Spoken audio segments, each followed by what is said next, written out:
कुछ भी नजर नहीं आ रहा था कि आखिर ये चीजें हैं क्या। फिर अचानक जो सरकारी क्वार्टर तोड़े गए थे और जहां फ्लैट्स बनने वाले थे, वहां से बड़े बड़े पत्थर उड़कर आने लगे। कुछ दुकानों के शटर से टकरा गए और कुछ हमारे कदमों के पास आकर गिरे। वो जब शटर से टकराए तो इतनी जोरदार आवाज पैदा हुई। खैर अल्लाह का शुक्र था कि वो हम पर नहीं गिरे, वरना बहुत बड़ा हादसा हो सकता था। मैंने फौरन अपने दोस्त से कहा कि भाग यहाँ से फौरन। वो बोला मेरे घर आ जाओ। मैंने कहा तो अपने घर भाग, मैं अपने घर जा रहा हूँ। मेरा दोस्त फौरन अपने घर की तरफ दौड़ गया और मैंने जल्दी से बाइक मोड़ी। जैसे ही मैंने बाइक घुमाई, अदनान भाई अचानक एक बहुत बड़ा पत्थर जो कम से कम 10 से 15 किलो वजनी होगा, उन्हीं क्वार्टर की तरफ से उड़ता हुआ आया और अल्लाह ने मुझे उस वक्त भी बचा लिया, क्योंकि मैं जैसे ही वहां से हिला वो पत्थर बिल्कुल उसी जगह आकर गिरा जहां मैं चंद सेकंड पहले खड़ा था। अगर मैं जरा भी देर करता तो आज ये कहानी सुनाने के लिए मौजूद ना होता। मैंने पूरी रफ्तार से बाइक दौड़ाई और मेरे जिस्म में कपकपी तारी हो गई। मैं इतना खौफजदा था कि जैसे सड़क से मुझे अपने घर के लिए दाएं मुड़ना था। मैंने दाएं जाने की बजाय गलती से बाएं तरफ बाइक मोड़ ली और एक लंबा चक्कर काट कर अपने घर जाने की बजाय बाजार में जा पहुंचा। वहां मैंने एक बर्गर वाली दुकान पर जाकर बैठने का फैसला किया। मैं काफी देर वहीं बैठा रहा, क्योंकि मैं ये सोच रहा था कि अगर कोई चीज वाकई मेरे पीछे थी तो कम से कम यहाँ बाजार में मैं महफूज हूँगा। घर न जाने की एक बड़ी वजह यह भी थी कि कहीं वो चीज मेरे पीछे मेरे घर तक ना आ जाए। इसीलिए मैं देर तक उस बर्गर शॉप पर बैठा रहा और हालात को समझने की कोशिश करता रहा। आखिरकार जब बाहर रोशनी होना शुरू हुई और फजर का वक्त करीब आ गया, तब जाकर मैंने खुद को थोड़ा रिलैक्स महसूस किया। जब मैं घर पहुंचा तो नींद बिल्कुल नहीं आ रही थी। अजीब खौफ और बेचैनी तारी थी, लेकिन जैसे जैसे बाहर रोशनी बढ़ती गई मैं थोड़ा पुरसुकून होता गया। यदि मेरी कहानी इसे अपने चैनल पर लाजमी शेयर कीजिएगा। बहुत शुक्रिया आपने अपनी स्टोरी हमसे शेयर की। बढ़ते हैं एक और स्टोरी की तरफ। अच्छा, ये स्टोरी जो मैं आपसे शेयर करने वाला हूँ, इन्होंने अपना इसका पहला हिस्सा भी शेयर कर चुके हैं, लेकिन मुझे याद नहीं है कौन से एपिसोड में। इसलिए मैं कहता हूँ कि प्लीज स्टोरी को कंप्लीट भेज दिया करें ताकि आसानी हो, और अब मुझे याद नहीं है तो मैं रेफरेंस भी नहीं दे पा रहा हूँ। तो बहरहाल इनके अगले हिस्से की तरफ बढ़ते हैं, लेकिन स्टोरी ये भी कंप्लीट है, आप सुन सकते हैं। ऐसा नहीं है कि आपको वो पहले सुननी है तो ही आपको ये समझ आएगी। ये भी तकरीबन पूरी कंप्लीट स्टोरी है। मैंने अपने आखिरी मैसेज में आपको अपने घर में बचपन से होने वाली अजीब वाक़यात के बारे में बताया था, और इसके बाद भी एक मैसेज किया था जिसमें मैं बहुत कंफ्यूज था कि अपनी बातें कैसे तरतीब से बयान कर। खैर हुआ कुछ यूं कि मेरे साथ अजीब वाक़यात होना शुरू हो गए थे। जिस्म पर मुख्तलिफ निशानात आना, अजीबो गरीब और परेशान कुन ख्वाब देखना। इन्हीं दिनों मेरी अम्मी ने घर का लॉकर कुछ देखने के लिए खोला। उन्हें अपना ज्वेलरी बॉक्स खोला तो उसमें उनका जेवर मौजूद नहीं था, हालांकि उन्होंने वो मेरे सामने ही रखा था। आज के वक्त में उसके मालियत 8 लाख से ज्यादा होगी और वो किसी तरह गायब हो गया। खैर बहुत ज्यादा तलाश किया गया, लेकिन वो जेवर कहीं नहीं मिला। उन्हीं दिनों मेरी अम्मी को एक बीमारी की तशखीस हुई। वो एक होम्योपैथिक मुआलिज से इलाज करा रही थी, जो मुझे बहुत अजीब लगते थे। उन्हीं हकीम साहब के छोटे भाई रूहानी इल्म करते थे। तो अम्मी उनके पास गई, उन्होंने कुछ बातें कही और अगली मुलाकात पर मैं भी उनके साथ गया। जो कुछ उन्होंने किया वो मेरी समझ से बिलातर था। पता नहीं कहां से कोई तावीज निकाल लिया जो कहीं दफन था। मुझे भी कुछ चीजों से मना कर दिया गया। ये नहीं करना, ये नहीं खाना, ये सब कुछ मुझे बहुत अजीब लगा। मैं मुतमईन नहीं हो रहा था और वहीं से वापसी पर मैं और अम्मी मेरे दूसरी खाला के पास चले गए, जिनके बारे में मैंने बताया था कि वो मेरी अम्मी की बचपन की दोस्त है और माशाल्लाह अल्लाह पाक की तरफ से उन पर खास करम है।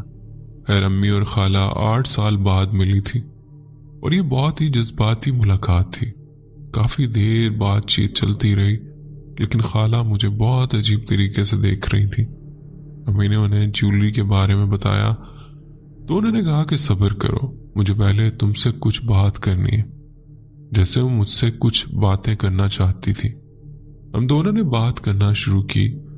मैंने उन्हें सब कुछ बताया, अपने बारे में, अपने ख्वाबों के बारे में, जिस्म पर निशानात के बारे में।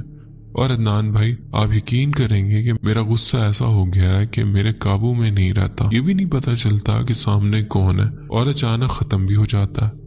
फिर मुझे इतना अफसोस होता है कि ये क्या कर दिया मैंने।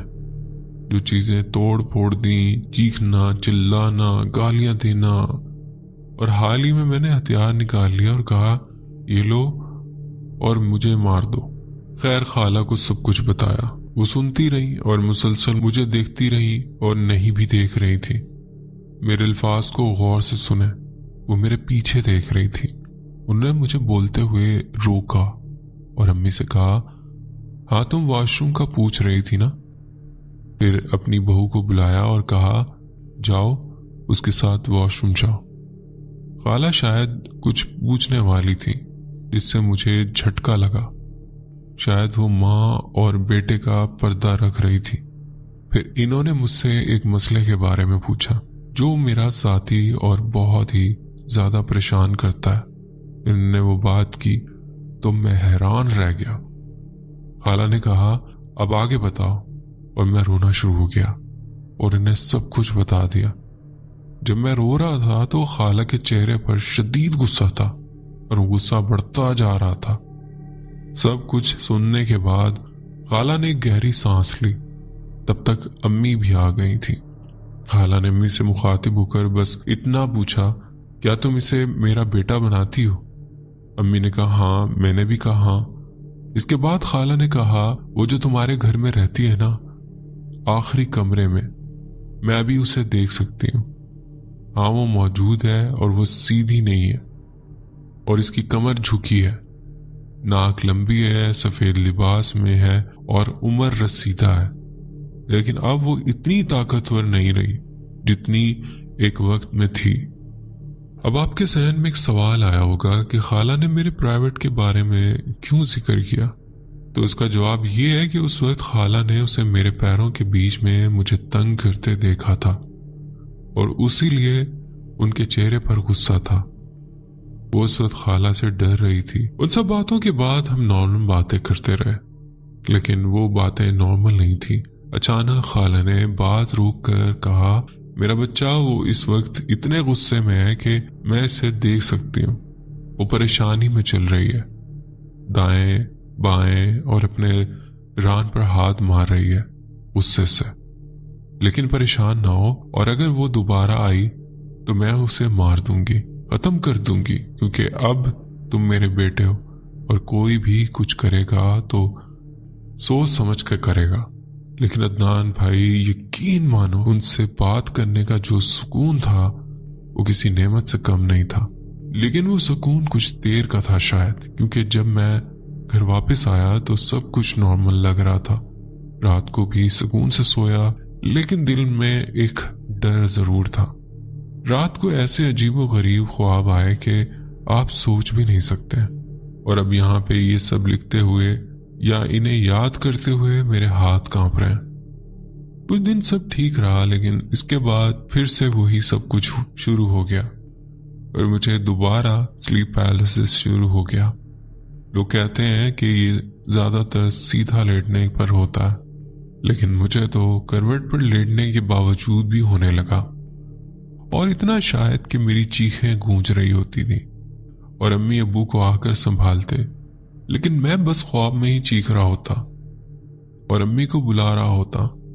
अभी हाल ही में एक वाकया हुआ था। अब्बू आए थे मुझे होश में लाने के लिए और मैं साफ साफ देख रहा था कि अब्बू का साया, क्योंकि उनके पीछे से रोशनी आ रही थी, दिन की रोशनी। और हाँ, ये दिन के वक्त भी होता कि कभी कभार अब्बू की सिर्फ एक छवि नजर आ रही थी जो मुझे प्यार कर रहे थे और संभाल रहे थे, लेकिन उनके पीछे मुझे कुछ और महसूस हो रहा था। ऐसा लग रहा था जैसे उनके पीछे कोई और भी मौजूद है। खैर, अब्बू मेरे पास ही लेट गए और जब मैं नॉर्मल हुआ तो उन्होंने मुझे उठाया और नाश्ता वगैरह दिया। खैर ये वाक़यात रुके नहीं और आज रात 2 ऐसे वाक़यात हुए हैं कि मैं हिल कर रह गया हूँ। पिंडी के गोरा कब्रिस्तान का तो सुना होगा आपने, जो CMH के सामने है। मेरा रोज वहां से गुजर होता है, चाहे दिन हो, शाम हो या रात देर से। कभी कुछ नहीं हुआ, लेकिन आज तकरीबन 3 घंटे पहले रात के 2 बजे मैं वहां से गुजर रहा था। मैंने वहां दरख्तों में अजीब हरकतें महसूस की और जैसे आंख की झलक में किसी को दीवार के अंदर छलांग लगाते देखा। दूसरा वाकया उसके बाद घर आकर हुआ।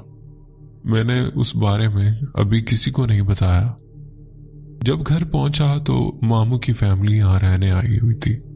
मैंने घर का गेट खोला तो मामी आई और कहा कि कुछ खाने के लिए चलते हैं, भूख लगी है। मैंने कहा ठीक है, आ जाएं। अब मामू और उनकी दोनों बेटियां नीचे सोफा कम बेड पर सो रही थी।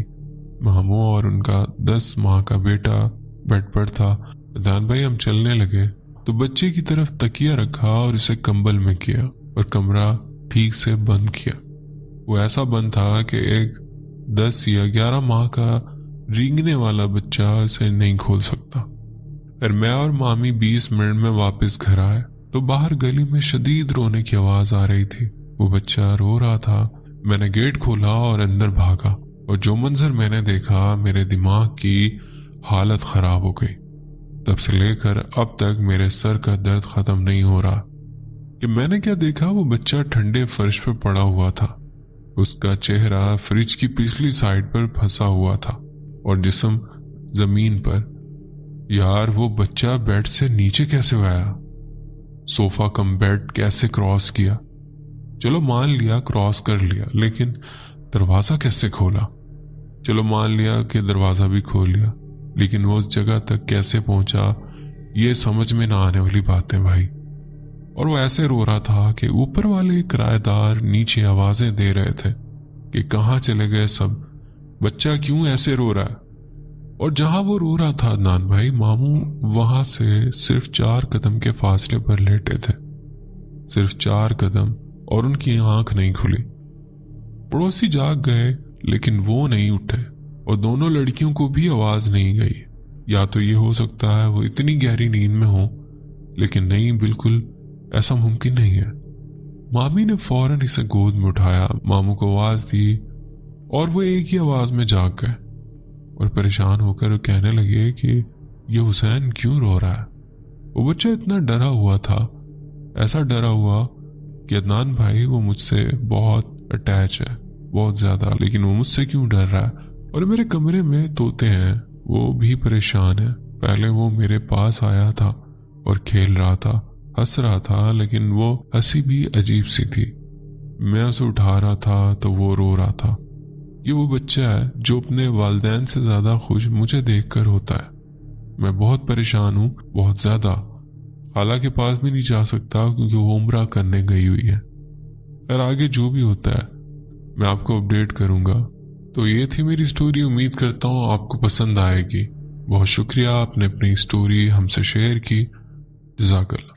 तो दोस्तों उम्मीद करता हूँ आज की स्टोरीज आपको पसंद आई होंगी। स्टोरीज पसंद आई हो तो वीडियो को लाइक करना ना भूलिएगा। अगर आप मेरे चैनल पर नए तो चैनल भी सब्सक्राइब कर ले, बेल आइकन प्रेस करके ऑल का नोटिफिकेशन ऑन कर ले। इससे होगा ये कि आप मेरी हॉरर स्टोरीज फैमिली का हिस्सा बन जाएंगे और मेरी स्टोरीज के नोटिफिकेशंस आप तक पहुंचते रहा करेंगे। अपना बहुत ख्याल रखिएगा, तो हमें याद रखिएगा। मुझे तो इजाजत, मिलते हैं किसी और इंटरेस्टिंग स्टोरी में। अल्लाह।